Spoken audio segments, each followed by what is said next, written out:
यहाँ पर आए थे अपना नाम छुपा करके। तो यहाँ पर उन्होंने आकर के कब्जा किया। राजा बलि को पताल का राजा बनाने का बहुत बड़ा इतिहास है।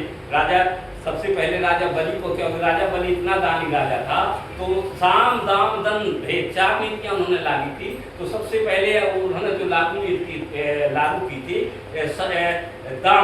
वो दान नीति। तो दान को सबसे दानी था राजा, और दान में उसका पूरा राजपाट ले लिया और उसको जो है जमीन में गाड़ दिया। जब जनता को पता लगा कि हमारा राजा, तो बोल दिए वो तो यहाँ का शासन करते करते बहुत लोग हैं, अब वो पताल का राजा। तो इस प्रकार से उनको चुतिया बना दिया। और जो राजा शंकर थे, राजा शंकर एक ऐसा राजा था कि वो तो ओगरदानी था। उसको जो है तो पहला उसका आपने देखा होगा, आज भी पता लगा लीजिए आप, किसी की स्त्री क्या कहती है कि आप नशा करो, नहीं कहती, मना करती है वो। लेकिन पार्वती स्वयं शंकर जी को नशा करवाती, क्योंकि वो आदर की पुत्री थी। उनने अपनी साम दाम दंड भेद उस नीति के तहत उनसे शादी की थी कि आप सिर्फ शंकर जी को, क्योंकि वो तो किसी की मानने वाला नहीं है, वो इतना प्रखंड वो है कि वो कहीं भी किसी की सुनने वाला नहीं, किसी को डरने वाला है। तो आप उसको नशा की हालत में बनाए रखिए जब तक हम उनका धन राजपाट। फिर एक चौपाई भी आई है कि धन धन भोलेनाथ तुम्हारी कोड़ी नहीं खजाने में, और 3 लोग नहीं 3 लोग बस्ती में बसा दे आप बसे वीराने। तो शंकर जी को ये सब हमारे समाज के लोग थे। ये जो है ये हमारे सब तीनों राजा रावण, जब ये 2 शक्तियों पर कब्जा कर लिया, तो रावण से सीधे आर पार की लड़ाई लड़ ली उन्होंने कि चलो हमारे पास तो 2 राज्यों की सेना हो गई, 3रे राज्य की सेना है। तो इन सारी बातों का बहुत बड़ा इतिहास है, इसको देखना पड़ेगा, सब लोगों को समझने की जरूरत है।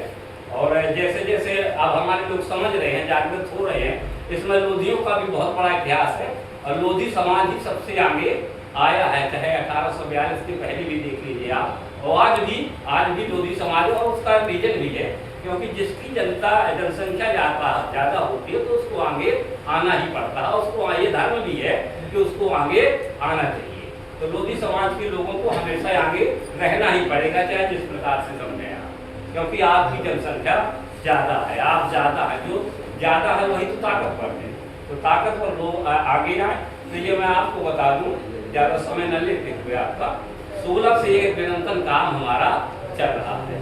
जैसे जैसे शुरुआत हुई, शुरुआत के बाद आज हम यहाँ तक पहुँचे हैं कि आज भोपाल की धरा पर ये 100 लोगों का हमने अगर काम कर लिया, बैठक बुला ली, तो 100 नहीं है ये मान लीजिए कि 2, 4, 10 हजार लाखों में लोग हैं।